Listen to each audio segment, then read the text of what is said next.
കേരളം ഈ പകൽ ചർച്ച ചെയ്തത് രണ്ട് സിനിമകൾ കേന്ദ്രീകരിച്ചുള്ള കുറ്റകൃത്യങ്ങളാണ്. ആലപ്പുഴയിലെ ദൃശ്യം മോഡൽ കൊലപാതകവും കൊച്ചിയിലെ റോബിൻഹുഡ് സ്റ്റൈൽ മോഷണവും. ആലപ്പുഴ പൂങ്കാവിൽ 60-കാരിയെ സഹോദരൻ തലക്കടിച്ച് കൊലപ്പെടുത്തിയത് ആസൂത്രിതമല്ലെങ്കിലും മൃതദേഹം കുഴിച്ചു മൂടിയത് ദൃശ്യം സിനിമയെ അനുകരിച്ചാണ്. സംവിധായകൻ ജോഷി സംവിധാനം ചെയ്ത റോബിൻഹുഡിനെ പോലെ തന്നെ ഒരു ഹൈടെക് കള്ളനാണ് അദ്ദേഹത്തിന്റെ വീട്ടിൽ കവർച്ച നടത്തിയ ബീഹാർ സ്വദേശി ഇർഫാൻ. സാധാരണ പ്രേക്ഷകരെ കുറ്റകൃത്യത്തിനും തെളിവ് നശിപ്പിക്കാനും സിനിമകൾ എത്രത്തോളം പ്രേരണ നൽകുന്നുണ്ട്? വിശദമായി പരിശോധിക്കുകയാണ് പോലീസ് പട്രോൾ. സ്വാഗതം.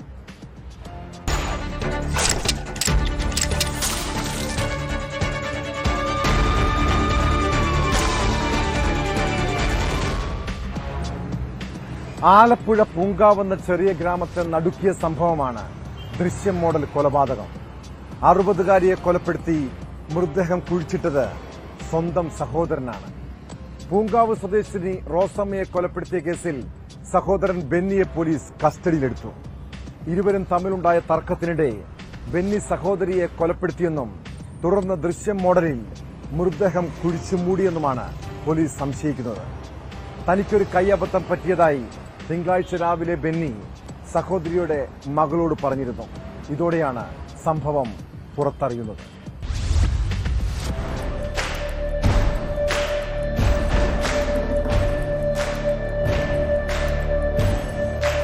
ഇളയ മകൻ ജോമോനോടൊപ്പം മാരാരിക്കുളം പഞ്ചായത്ത് 12-ാം വാർഡിലാണ് റോസമ്മ താമസിച്ചിരുന്നത്. വീടിന് തൊട്ടടുത്തായിരുന്നു സഹോദരൻ ബെന്നിയുടെയും വീട്. ഇരുവരും തമ്മിൽ വലിയ സ്നേഹത്തിലായിരുന്നുവെന്ന് നാട്ടുകാർ. കഴിഞ്ഞ 18-ാം തീയതി മുതൽ റോസമ്മയെ കാണാതാവുകയായിരുന്നു. ഹോം നേഴ്സായി ജോലി നോക്കിയിരുന്ന റോസമ്മ ഇടയ്ക്ക് മറ്റേതെങ്കിലും വീട്ടിൽ രാത്രി തങ്ങാറുള്ളതുകൊണ്ട് ആദ്യം പോലീസിൽ പരാതി നൽകിയില്ല. അടുത്ത ദിവസം റോസമ്മയുടെ സുഹൃത്ത് സഹോദരന്റെ മകൾ സുജയെ ഫോണിൽ വിളിച്ച് അവർ എവിടെയെന്ന് അന്വേഷിച്ചു. സുജ തന്റെ അച്ഛന്റെ സഹോദരൻ കൂടിയായ ബെന്നിയുടെ വീട്ടിലെത്തി അന്വേഷിച്ചെങ്കിലും അറിയില്ലെന്നായിരുന്നു മറുപടി.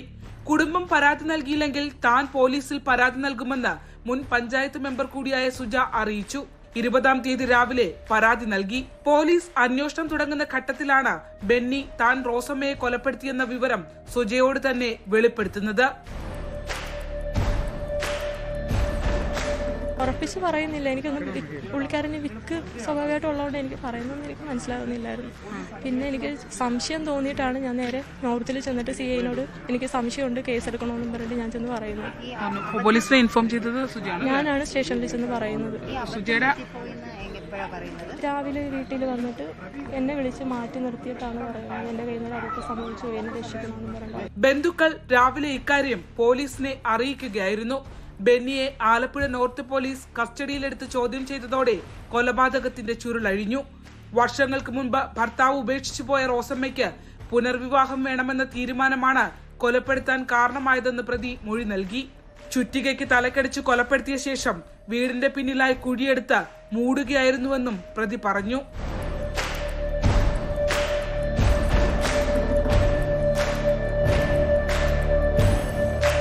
വീടിന്റെ പിൻവശത്തോട് ചേർന്നാണ് മൃതദേഹം കുഴിച്ചു മൂടിയത്. ദൃശ്യ മോഡലിൽ ആ ഭാഗം സിമന്റിട്ട് ഉറപ്പിക്കാനുള്ള തയ്യാറെടുപ്പും ഇയാൾ നടത്തിയിരുന്നു. ഇതിന്റെ ഭാഗമായി വീടിന്റെ മുൻവശത്തും ഇയാൾ ചില നിർമ്മാണ പ്രവർത്തനങ്ങൾ നടത്തി. ഇടയ്ക്ക് ആരോഗ്യകരമായ ബുദ്ധിമുട്ടുണ്ടാവുകയും ആത്മസംഘർഷം കൂടുകയും ചെയ്തതോടെയാണ് തുറന്നുപറച്ചിൽ നടത്തിയത്. റോസമ്മയ്ക്ക് 2 ആൺമക്കളാണ്. ഇരുവരുമായി അസ്വാരസ്യം നിലനിന്നതായി വാർഡ് മെമ്പർ വ്യക്തമാക്കുന്നു.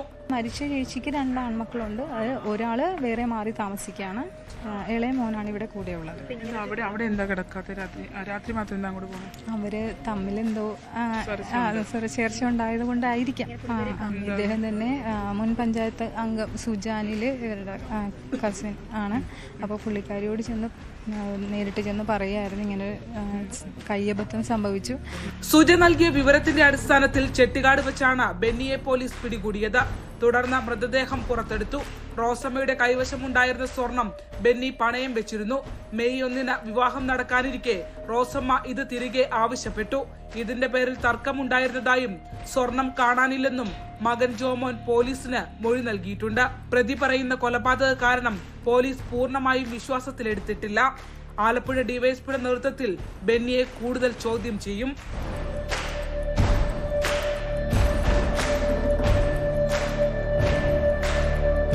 ന്യൂസ് 18 ആലപ്പുഴ.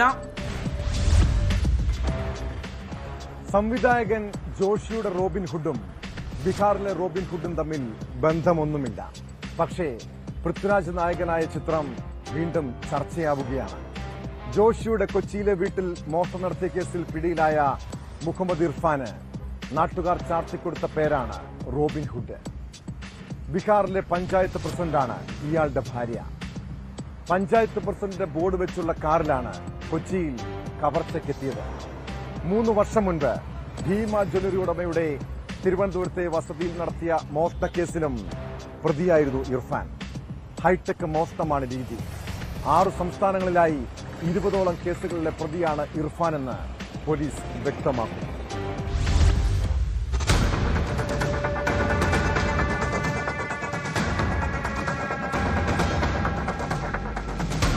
ബീഹാർ സ്വദേശിയായ മുഹമ്മദ് ഇർഫാനെ മണിക്കൂറുകൾക്കകമാണ് പോലീസ് പിടികൂടിയത്.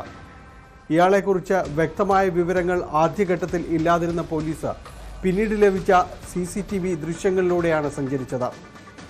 ഇയാൾ എത്തിയ കാറിനെ കേന്ദ്രീകരിച്ചായിരുന്നു അന്വേഷണം മുന്നോട്ട് കൊണ്ടുപോയത്.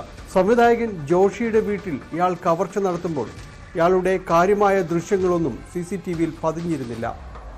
പരിചയസമ്പന്നനായ ക്രിമിനലായതുകൊണ്ട് തന്നെ CCTV ക്യാമറ കൃത്യമായി അയാൾക്ക് ആദ്യഘട്ടത്തിൽ തന്നെ മറച്ചുവെക്കാൻ കഴിഞ്ഞിരുന്നു. പിന്നീട് ആ ഭാഗത്തെ ടെലിഫോൺ കോളുകളും അതോടൊപ്പം അതുവഴി കടന്നുപോയ വാഹനങ്ങളും കേന്ദ്രീകരിച്ചാണ് അന്വേഷണം മുന്നോട്ട് കൊണ്ടുപോയത്. അവിടെ നിന്ന് ലഭിച്ച തെളിവുകളിലൂടെയാണ് പിന്നീട് മുഹമ്മദ് ഇർഫാനിലേക്ക് അന്വേഷണം എത്തുന്നത്. കാർ കടന്നുപോയ വഴികൾ പിന്നീട് പോലീസ് പരിശോധിച്ചു. ഇത് കേരളം വിട്ടുവെന്ന് മനസ്സിലായതോടെ സംസ്ഥാനത്തിന് പുറത്തെ പോലീസ് സേനയ്ക്കും വിവരം ലഭിച്ചു. മുഹമ്മദ് ഇർഫാന്റെ ഭാര്യ സീതാമഠി എന്ന പഞ്ചായത്തിന്റെ പ്രസിഡന്റാണ്.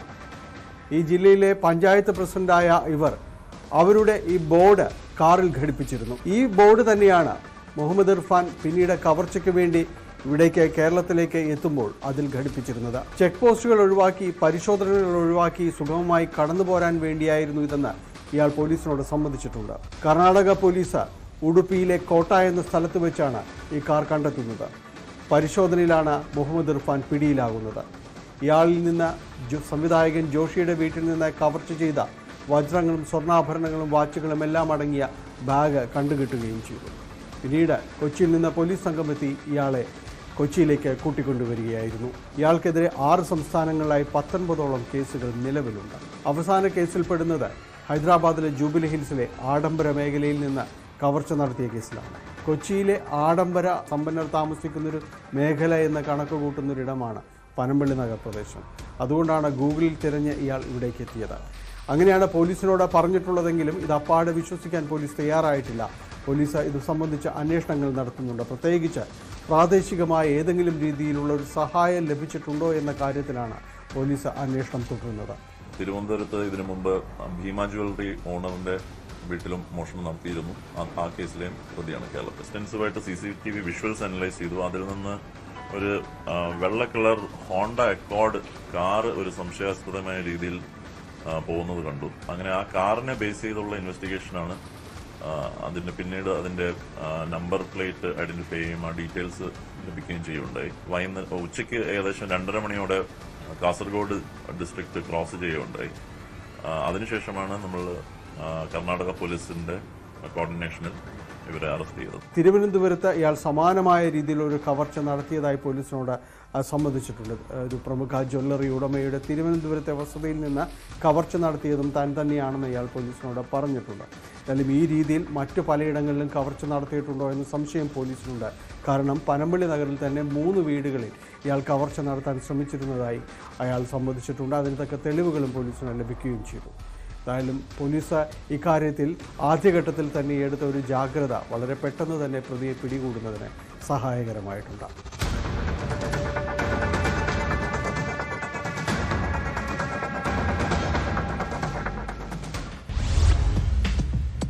പൃഥ്വിരാജിനെ നായകനാക്കി ജോഷി സംവിധാനം ചെയ്ത റോബിൻഹുഡ് എന്ന മലയാള ചിത്രം നമ്മുടെയൊക്കെ ഓർമ്മകളിലുണ്ട്. തന്റെ കുടുംബത്തെ ചതിച്ച ബാങ്ക് അധികാരികളോട് പ്രതികാരം ചെയ്യുന്നതാണ് സിനിമയിലെ ഹൈടെക് കള്ളനായ റോബിൻഹുഡ്. എന്നാൽ ജോഷിയുടെ വീട്ടിൽ കയറിയ റോബിൻഹുഡിന്റെ രീതി വ്യത്യസ്തമാണ്. ബീഹാറിലെ റോബിൻഹുഡായ മുഹമ്മദ് ഇർഫാനെ കുറിച്ച് പുറത്തുവരുന്നത് ഞെട്ടിപ്പിക്കുന്നതും കൗതുകകരവുമായ വിവരങ്ങളാണ്. ആളുകളുള്ള വീടുകളിൽ മാത്രമാണ് മോഷ്ടിക്കാൻ കയറുക. പ്രധാന ആയുധം സ്ക്രൂ ഡ്രൈവർ. മോഷ്ടമുതലിന്റെ പങ്ക് പാവങ്ങളെ സഹായിക്കാൻ ചിലവിടുന്നതുകൊണ്ട് ബീഹാറുകാർ ഇയാൾക്കൊരു വിളിപ്പേരും ചാർത്തി നൽകി, റോബിൻഹുഡ്.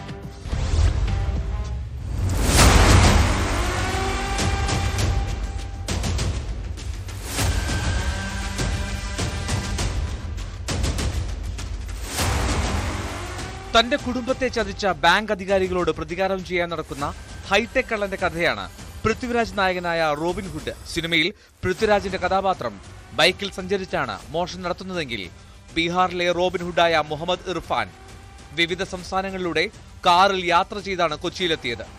റോബിൻഹുഡിന്റെ സംവിധായകൻ ജോഷിയുടെ വീട്ടിൽ മോഷണം നടത്തിയ ഇർഫാൻ ആള് നിസ്സാരക്കാരനല്ല. ആളുകളുള്ള വീട്ടിൽ മോഷ്ടിക്കാൻ കയറുന്നതാണ് ഇയാളുടെ സ്റ്റൈല്. ലക്ഷ്യമിടുന്നത് ആഡംബര വീടുകളാണ്. സ്ക്രൂ ഡ്രൈവറാണ് പ്രധാന ആയുധം. അടുക്കള ജനലോ വാതിലിന്റെ പൂട്ടോ പൊളിച്ചാണ് അകത്ത് കയറുക. തുറക്കാൻ പ്രയാസമുള്ള ഏത് പൂട്ടും പൊളിക്കും. അതാണ് ഹൈടെക് കള്ളനായ ഇർഫാന്റെ മോഷണ രീതി.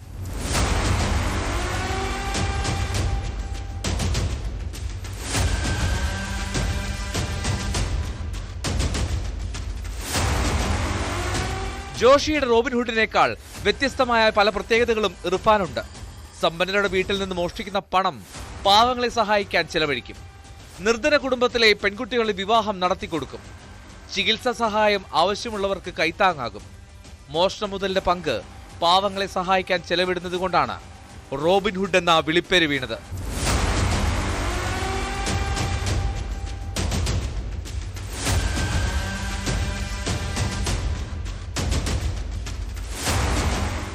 ഇർഫാന്റെ ഭാര്യ നാട്ടിൽ പഞ്ചായത്ത് പ്രസിഡന്റാണ്. ഭാര്യയുടെ ഔദ്യോഗിക വാഹനം ഉപയോഗിച്ചില്ലെങ്കിലും ബോർഡ് വെച്ച കാറിൽ ഇർഫാൻ മോഷണത്തിന് ശേഷം സഞ്ചരിച്ചു എന്നതിന് തെളിവുണ്ട്. രാജ്യത്തെ 6 സംസ്ഥാനങ്ങളിലായി 19ഓളം മോഷണ കേസുകളിൽ പ്രതിയാണ് ഇയാൾ. 2021 തിരുവനന്തപുരത്ത് കവടിയാറിൽ പ്രമുഖ ജ്വല്ലറിയുടെ ഉടമയുടെ വീട്ടിലും മുമ്പ് ഇർഫാൻ കവർച്ച നടത്തിയിരുന്നു. പൂനെയിലെ മോഷണ കേസിൽ പിടിയിലായപ്പോഴാണ് റോബിൻഹുഡ് സിനിമകളിൽ ആകൃഷ്ടനായാണ് താൻ മോഷണത്തിലേക്ക് തിരിഞ്ഞതെന്ന് ഇർഫാൻ പോലീസിനോട് പറഞ്ഞത്. സൂപ്പർ ചോർ, ജാഗ്വാർ തീഫ് എന്നീ വിളിപ്പേരുകളുള്ള ഇർഫാന് നാട്ടിൽ ആഡംബര കാറുകളും ബംഗ്ലാവും ഭൂസ്വത്തുക്കളുമുണ്ട്. എന്തായാലും സിനിമയിൽ ജോഷിയുടെ നായക കഥാപാത്രം പോലീസിന്റെ കുരുക്കിലായില്ലെങ്കിലും ഇവിടെ ജോഷിയുടെ യഥാർത്ഥ വില്ലന് പോലീസിന് മുന്നിൽ കീഴടങ്ങേണ്ടി വന്നു.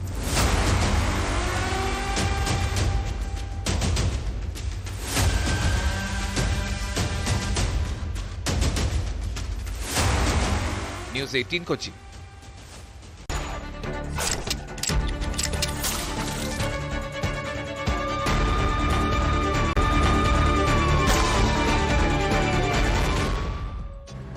ഉറ്റ സുഹൃത്തുക്കളുമായി പിണങ്ങിയാൽ അത് വലിയ പകയായി മാറാം. പിന്നെ ഏതു രീതിയിലും ഇല്ലാതാക്കാൻ നോക്കും. കോട്ടയം മണിമലയിൽ യുവാവിനെ സുഹൃത്തുക്കൾ ചേർന്ന് കൊലപ്പെടുത്തിയത് ആസിഡ് ആക്രമണത്തിലാണ്. ഈ മാസം 13-നാണ് വാഴൂർ സ്വദേശി സുമിത്തിന് നേരെ ആസിഡ് ആക്രമണമുണ്ടായത്. പിന്നീട് കോട്ടയം മെഡിക്കൽ കോളേജിൽ ചികിത്സയിലിരിക്കെയാണ് മരണം സംഭവിച്ചത്. കേസിൽ 2 പ്രതികളെ മണിമല പോലീസ് നേരത്തെ അറസ്റ്റ് ചെയ്തിരുന്നു.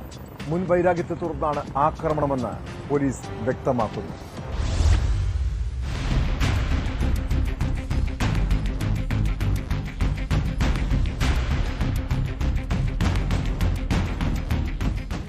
പള്ളിക്കത്തോട് ആനിക്കാട് സ്വദേശി 30-കാരനായ PK സുമിത്താണ് മരിച്ചത്.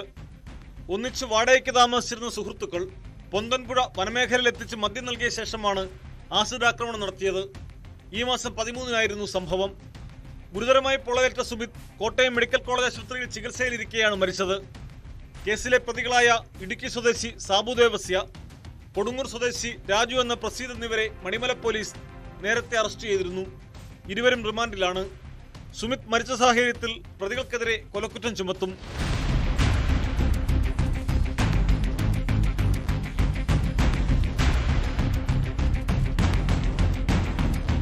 മുൻവൈരാഗ്യത്തിന്റെ പേരിലായിരുന്നു ആക്രമണമെന്ന് പോലീസ് പറയുന്നു.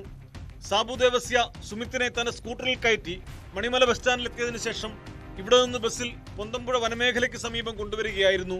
അവിടെ ഉണ്ടായിരുന്ന പ്രസീദും സാബുവും ചേർന്ന് യുവാവിന് മദ്യം നൽകുകയും തുടർന്ന് കയ്യിൽ കരുതിയിരുന്ന ആസിഡ് ദേഹത്തെ കൊഴിക്കുകയും ചെയ്തെന്നാണ് കേസ്. നിലവിളിച്ചുകൊണ്ടോടിയ സുമിത് എത്തിയത് പ്ലാച്ചേരിയിൽ തെരഞ്ഞെടുപ്പിന്റെ ഭാഗമായി വാഹന പരിശോധന നടത്തുന്ന ഉദ്യോഗസ്ഥർക്ക് മുമ്പിലേക്കായിരുന്നു.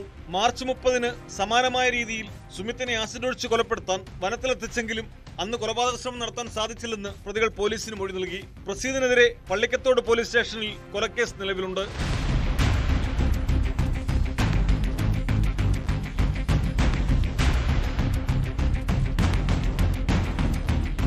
ന്യൂസ് 18 കോട്ടയം.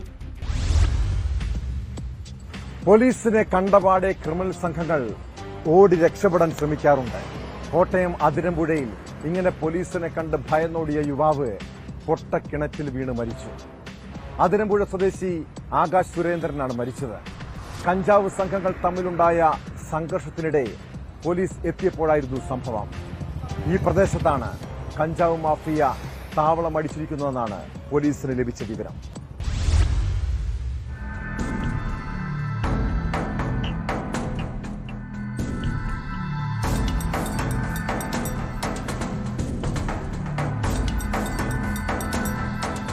തിങ്കളാഴ്ച പുലർച്ചെ 3 മണിയോടെ അതിരമ്പുഴ നാൽപ്പാത്തിമല ഭാഗത്തായിരുന്നു സംഭവം.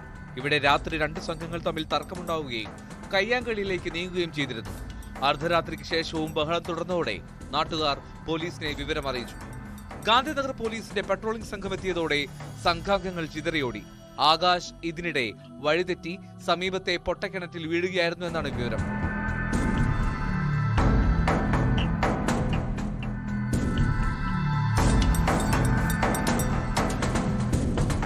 പോലീസ് പോയി കഴിഞ്ഞപ്പോൾ സംഘാംഗങ്ങൾ വീണ്ടും ഒത്തുചേർന്ന് നടത്തിയ തെരച്ചിലാണ് യുവാവ് പൊട്ടക്കിണറ്റിൽ വീണതറിയുന്നത്. കോട്ടയത്ത് നിന്നും അഗ്നിരക്ഷാ സേനയെത്തി മണിക്കൂറുകൾ നീണ്ട പരിശ്രമത്തിനൊടുവിൽ ആകാശിനെ കരക്കെത്തിച്ചുവെങ്കിലും മരണം സംഭവിച്ചിരുന്നു. മൃതദേഹം കോട്ടയം മെഡിക്കൽ കോളേജ് മോർച്ചറിയിലാണ്.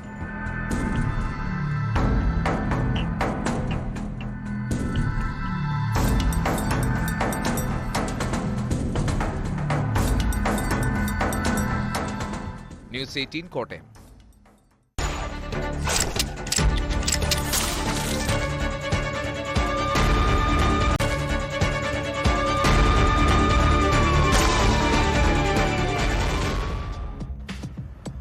ജപ്തി നടപടികൾക്കിടെ വീട്ടമ്മ ആത്മഹത്യ ചെയ്ത സംഭവത്തിൽ ബാങ്കിനും പോലീസിനുമെതിരെ ഗുരുതര ആരോപണവുമായി കുടുംബം. നടപടിക്ക് നേതൃത്വം നൽകിയ ബാങ്കിംഗ് ജീവനക്കാരി ഷീബയെ ആത്മഹത്യ ചെയ്യാൻ പ്രേരിപ്പിച്ചതായാണ് ആരോപണം. പെട്രോൾ കയ്യിലെടുത്ത് പിടിക്കുകയാണ് ചെയ്തതെന്നും പോലീസ് പിടിച്ചപ്പോഴാണ് ദേഹത്ത് പെട്രോൾ വീണതെന്നും ഷീബയെ രക്ഷിക്കാൻ പോലീസിന്റെ സഹായം ലഭിച്ചില്ലെന്നും കുടുംബം കുറ്റപ്പെടുത്തുന്നു. ബാങ്ക് ഉദ്യോഗസ്ഥർക്കെതിരെ കൊലക്കുറ്റത്തിന് കേസെടുക്കണമെന്നാവശ്യപ്പെട്ട് വിവിധ രാഷ്ട്രീയ പാർട്ടികൾ രംഗത്തെത്തിയിട്ടുണ്ട്.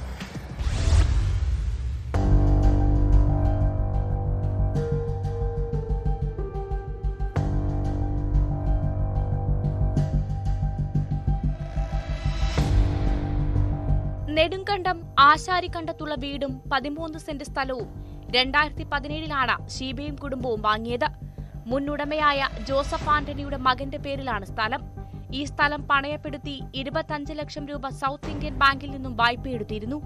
വായ്പ നിലനിർത്തി സ്ഥലം നവജ്യോതി എന്നയാൾക്ക് വിൽക്കുകയും ഇവരിൽ നിന്ന് 41 ലക്ഷം രൂപയ്ക്ക് ഷീബയുടെ കുടുംബം വാങ്ങുകയുമായിരുന്നു. വായ്പയിൽ 15 ലക്ഷം രൂപ ബാങ്കിൽ അടയ്ക്കണമെന്നായിരുന്നു കരാർ. ഷീബയുടെ കുടുംബത്തിനുണ്ടായ കടുത്ത സാമ്പത്തിക പ്രതിസന്ധി മൂലം തിരിച്ചടവ് മുടങ്ങിയതോടെ ബാങ്ക് കോടതിയെ സമീപിച്ച് ജപ്തി ഉത്തരവ് സമ്പാദിച്ചു.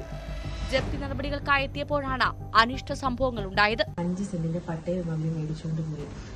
അങ്ങനെയാണ് ഞങ്ങൾ ഇത് വാങ്ങുന്നത്. നിലവിൽ 15 ലക്ഷം രൂപ ലോണ് 15 വർഷത്തെ സാവകാശം ഉണ്ടെന്നും പറഞ്ഞാണ് ഞങ്ങൾക്കിത് രജിസ്റ്റർ ചെയ്ത് തരുന്നത്. ഞങ്ങൾക്ക് ഞങ്ങളുടെ അമ്മയുടെ പേരിൽ ഇത് രജിസ്റ്റർ ചെയ്ത് തന്നു. നവജ്യോതിയിൽ നിന്ന് ഞങ്ങൾ ഇത് വാങ്ങി. പിന്നെ ഇത് കേസായി ഞങ്ങൾ അന്വേഷിക്കാൻ തുടങ്ങിയപ്പോഴാണ് ഇത് അറിയുന്നത്. ഇത്ര വർഷം മുന്നേ ഇത് ലോൺ എടുക്കാനും ആ ലോണുള്ള സ്ഥലം നവജ്യോതിക്ക് വിറ്റു. നവജ്യോതി അത് ഞങ്ങൾക്ക് വിറ്റു. വാക്കായി ഞങ്ങളോട് പറഞ്ഞു ഞങ്ങളെ ഈ ജോസഫ് ആന്റണി എന്ന് പറഞ്ഞ വ്യക്തി ട്രാപ്പിൽ പെടുത്തിയതാണ്. ജോസഫ് ആന്റണിയുടെ പേരിലല്ല ഈ സ്ഥലം ഓൾറെഡി മുന്നാധാരത്തിൽ കിടക്കുന്നത്. അദ്ദേഹത്തിന്റെ മകനായ സാനിയ ജോസഫിന്റെ പേരിലാണ്. അയാള് എങ്ങനെ ഈ ലോൺ എടുത്തു? ഈ ലോൺ കിടക്കുന്ന ജോസഫ് ആന്റണിയുടെ പേരിൽ. ഇത് ബാങ്കിന്റെ ഭാഗത്ത് നിന്ന് എങ്ങനെ സംഭവിച്ചു എന്ന് ഞങ്ങൾക്കറിയില്ല. പെട്രോൾ കയ്യിലെടുത്ത് ഭീഷണി മുഴക്കിയപ്പോൾ പിടിച്ചുമാറ്റാൻ നിർദ്ദേശിച്ചത് ബാങ്ക് ജീവനക്കാരിയാണ്. പോലീസ് പിടിച്ചപ്പോഴാണ് പെട്രോൾ ദേഹത്ത് വീണതെന്നും ഇവർ ആരോപിക്കുന്നു. അടപ്പ് തുറന്നു. സത്യം ഞാൻ കണ്ടോണ്ട് നിൽക്കുമ്പോൾ ഇങ്ങനെ അടപ്പ് തുറന്ന് കുപ്പി ഇങ്ങനെ പിടിച്ചു. അന്നേരം ഈ സാറും ആ വുമണും ആ പോലീസ് ലേഡിയും കൂടെ വന്ന് അമ്മേനെ വലിച്ചു. അപ്പം ഓട്ടോമാറ്റിക് പ്ലാസ്റ്റിക് കുപ്പിയാണ്, ആ പെട്രോൾ ഇങ്ങനെ തെറിച്ചു. ഇവർ രണ്ടുപേരോട് അമ്മയുടെ 2 കൈയും പിടിച്ച് അമ്മേനെ വലിച്ചു. ആ സ്റ്റോർ റൂമിൻ്റെ അവിടെ നിന്ന് ആ ടാപ്പിൻ്റെയും ഫ്രിഡ്ജിൻ്റെ ഇടയിൽ വരെ അമ്മേനെ നിലത്തിൽ കൂടെ ആ പെട്രോൾ വീണ അമ്മേനെ നിലത്തിൽ കൂടെ വലിച്ചുകൊണ്ട് വന്നു. അത് വിട്ടാൽ പോരായിരുന്നു, അവരത് വലിച്ചില്ലായിരുന്നെങ്കിൽ അമ്മയ്ക്കൊന്നും പറ്റില്ലായിരുന്നു. അമ്മ ആത്മഹത്യ ചെയ്യില്ല. ഈ പിടിവലിയിടയ്ക്കിടയ്ക്ക് സംഭവിച്ചതാണ്. അമ്മ സ്വയരക്ഷയ്ക്ക് വേണ്ടി അമ്മ ഓർത്ത് കാണും. ആ പെട്രോൾ എടുത്ത് വെച്ച് കഴിഞ്ഞാൽ ഇവരിട്ടിട്ട് പോകുമ്പോൾ അമ്മ ഓർത്ത് കാണും. തീ കത്തിയതിനു ശേഷം രക്ഷിക്കാനാവശ്യപ്പെട്ടിട്ടും ബാങ്ക് ജീവനക്കാരും പോലീസും രക്ഷപ്പെടുകയാണ് ചെയ്തതെന്നും കുടുംബം ആരോപിച്ചു. നിയമ നടപടികൾ പാലിച്ചാണ് ജപ്തി നടത്തിയതെന്നും ഇവരുടെ പേരിൽ വായ്പയില്ലെന്നുമാണ് ബാങ്കിന്റെ വിശദീകരണം.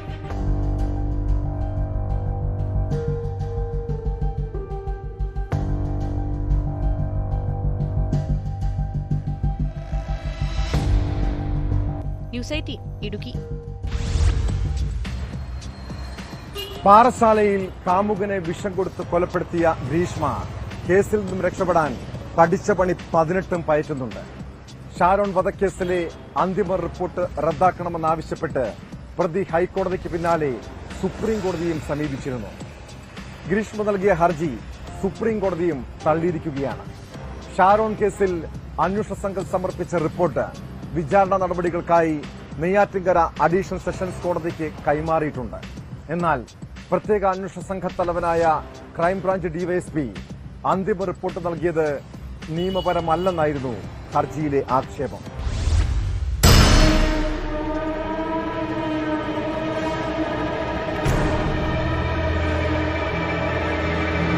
കേസിൽ ക്രൈംബ്രാഞ്ച് ഡിവൈഎസ്പിക്ക് അന്തിമ റിപ്പോർട്ട് ഫയൽ ചെയ്യാൻ നിയമപരമായ അധികാരമില്ലെന്ന് ചൂണ്ടിക്കാട്ടിയായിരുന്നു ഗ്രീഷ്മയുടെ ഹർജി.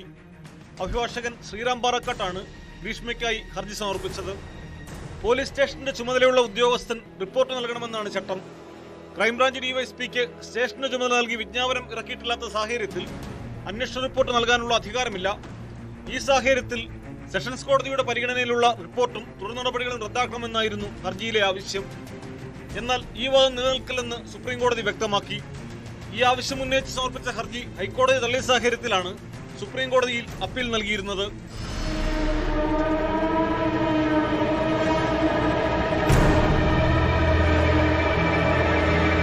കേസിന്റെ വിചാരണ തമിഴ്നാട്ടിലേക്ക് മാറ്റണമെന്നാവശ്യപ്പെട്ട് ഗ്രീഷ്മ നൽകിയ ഹർജി സുപ്രീം കോടതി കഴിഞ്ഞ ഒക്ടോബറിൽ തള്ളിയിരുന്നു.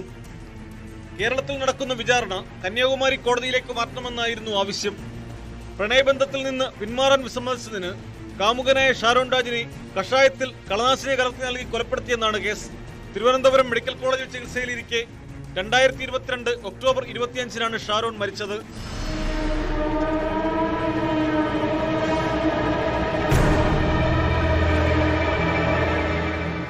News desk news 18. കാസർഗോഡ് ജില്ലയിലെ ഉപ്പള, തൃക്കരിപ്പൂർ ഉൾപ്പെടെയുള്ള സ്ഥലങ്ങളിലെ ജനങ്ങളുടെ ഉറക്കം കെടുത്തുകയാണ് കവർച്ചാ സംഘങ്ങൾ. 2 ഇടങ്ങളിലും കഴിഞ്ഞ രാത്രി വീടുകൾ കുത്തിത്തുറന്ന് സ്വർണവും പണവും കവർന്നു. മോഷ്ടാക്കളെ പിടികൂടാൻ ശ്രമിച്ച വീട്ടുടമയുടെ സഹോദരനെ ആക്രമിച്ച് മുഖംമൂടി സംഘം തോക്ക് ചൂണ്ടിയാണ് രക്ഷപ്പെട്ടത്. ഏതാനും ആഴ്ചകൾക്ക് മുൻപ് കുമ്പളയിലും വീട് കുത്തിത്തുറന്ന് സ്വർണവും പണവും അപഹരിച്ചിരുന്നു. ഇത്തരത്തിൽ കവർച്ചകൾ പെരുകുന്നത് ജനങ്ങളെ ആശങ്കയിലാഴ്ത്തിയിരിക്കുകയാണ്.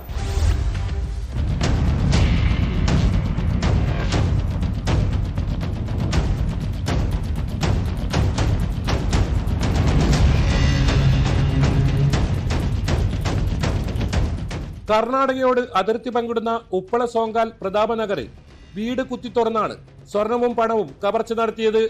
സിനിമാ സ്റ്റൈലിലായിരുന്നു കവർച്ച. പ്രവാസിയായ ബദ്രുൽ മുനീറിന്റെ വീട് കുത്തിത്തുറന്ന് അകത്ത് കടന്ന സംഘം 5 പവൻ സ്വർണ്ണാഭരണങ്ങളും 35,000 രൂപയും കവർച്ച ചെയ്തു. മോഷ്ടാക്കളെ പിടികൂടാൻ ശ്രമിച്ച വീട്ടുടമയുടെ സഹോദരനെ ആക്രമിച്ച മുഖംമൂടി സംഘം കൈത്തോക്ക് ചൂണ്ടിയാണ് രക്ഷപ്പെട്ടത്. വീട്ടിൽ ബദ്രുൽ മുനീറിന്റെ ഭാര്യ ഖദീജത്ത് റൈനാസും 2 കുട്ടികളുമാണ് താമസം. സമീപത്തായുള്ള പിതാവിന്റെ വീട്ടിൽ പോയ സമയത്തായിരുന്നു കവർച്ച.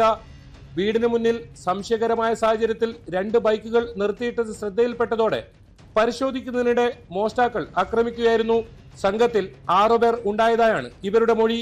CCTVയിൽ കവർച്ചക്കാരുടേതെന്ന് സംശയിക്കുന്ന ദൃശ്യങ്ങൾ കണ്ടെത്തിയിട്ടുണ്ട്. കുമ്പള പോലീസ് അന്വേഷണം ആരംഭിച്ചു.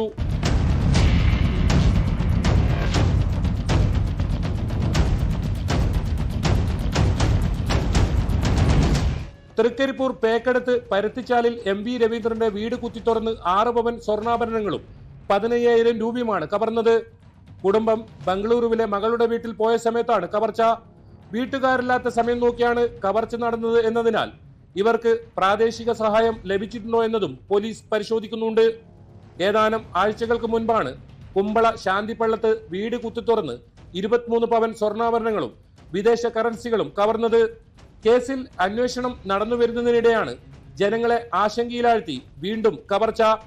ജില്ലയിൽ വിവിധ പ്രദേശങ്ങളിൽ നിരവധി വീടുകളിൽ കവർച്ചാ ശ്രമവും റിപ്പോർട്ട് ചെയ്തിട്ടുണ്ട്.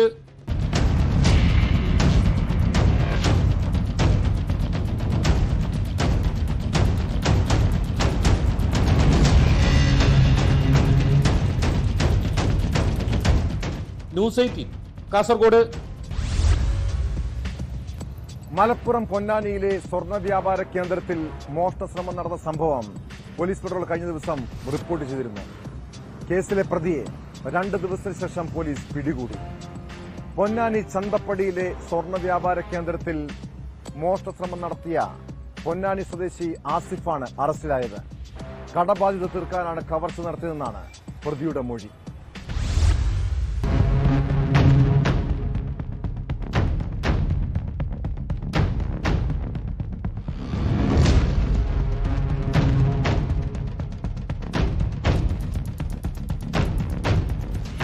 മഹാരാഷ്ട്ര സ്വദേശി മനോജ് സേട്ടുവിന്റെ ഉടമസ്ഥതയിലുള്ള MN സ്വർണ്ണ വ്യാപാര കേന്ദ്രത്തിൽ വ്യാഴാഴ്ച അർദ്ധരാത്രിയാണ് മോഷണം നടന്നത്.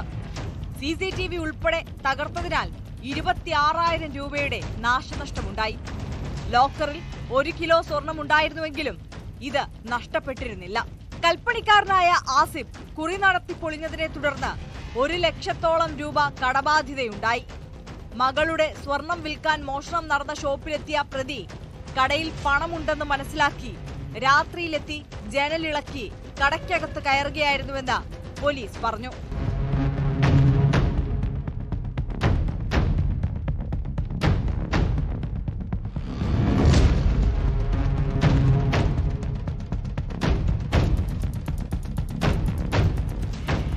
ഷെൽഫ് തുറന്നെങ്കിലും പണം ലഭിച്ചില്ല. ലോക്കർ തുറക്കാൻ ശ്രമിച്ചെങ്കിലും ഇത് തുറക്കാൻ കഴിഞ്ഞില്ലെന്നും പ്രതി പോലീസിനോട് പറഞ്ഞു. തുടർന്നാണ് CCTV നശിപ്പിച്ചത്. എന്നാൽ ഹാർഡ് ഡിസ്ക് എടുക്കാത്തതിനാൽ പ്രതിയുടെ ദൃശ്യം പോലീസിന് ലഭിച്ചു. തുടർന്ന് SP-യുടെ നിർദ്ദേശപ്രകാരം തിരൂർ DYSPയും പൊന്നാനി പോലീസും നടത്തിയ അന്വേഷണത്തിൽ കോഴിക്കോട് നിന്നാണ് പ്രതിയെ പിടികൂടിയത്. പ്രതിയുമായി പോലീസ് തെളിവെടുപ്പ് നടത്തി.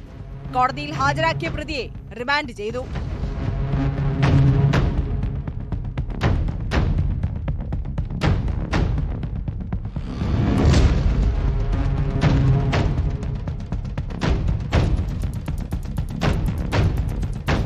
ന്യൂസ് 18 തിരൂർ.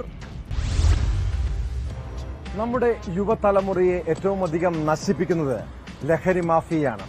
കോളേജ് വിദ്യാർത്ഥികൾക്കുൾപ്പെടെ ലഹരി വസ്തുക്കൾ എത്തിച്ചു കൊടുക്കുന്ന സംഘത്തിലെ പ്രധാന കണ്ണിയായ തൊടുപുഴ സ്വദേശി ആൽബിൻ ജോസഫിനെ പോലീസ് അറസ്റ്റ് ചെയ്തു. MDMAയും കഞ്ചാവും ബ്രൌൺ ഷുഗറും പണവും ഇയാളിൽ നിന്നും പിടിച്ചെടുത്തു. 5 ലക്ഷം രൂപ വില മതിക്കുന്ന ലഹരി വസ്തുക്കളുമായി പോലീസിന്റെ പിടിയിലാകുമ്പോൾ ആൽബിന്റെ കൈവശം വാൾ ഉൾപ്പെടെയുള്ള ആയുധങ്ങളും ഉണ്ടായിരുന്നു. ഇയാളുടെ ഫോൺ പരിശോധിച്ച് കൂട്ടാളികളെ കണ്ടെത്താനുള്ള നീക്കം പോലീസ് ആരംഭിച്ചിട്ടുണ്ട്. യുവാക്കളെ ലഹരിയുടെ മായിക വലയിൽപ്പെടുത്തി നാശത്തിലേക്ക് തള്ളുന്നവർക്കെതിരെ അതിശക്തമായ നടപടികൾ പോലീസ് സ്വീകരിക്കണം. ഇതോടെ ഇന്നത്തെ പോലീസ് പെട്രോൾ പൂർണ്ണമാകുന്നു. നമസ്കാരം.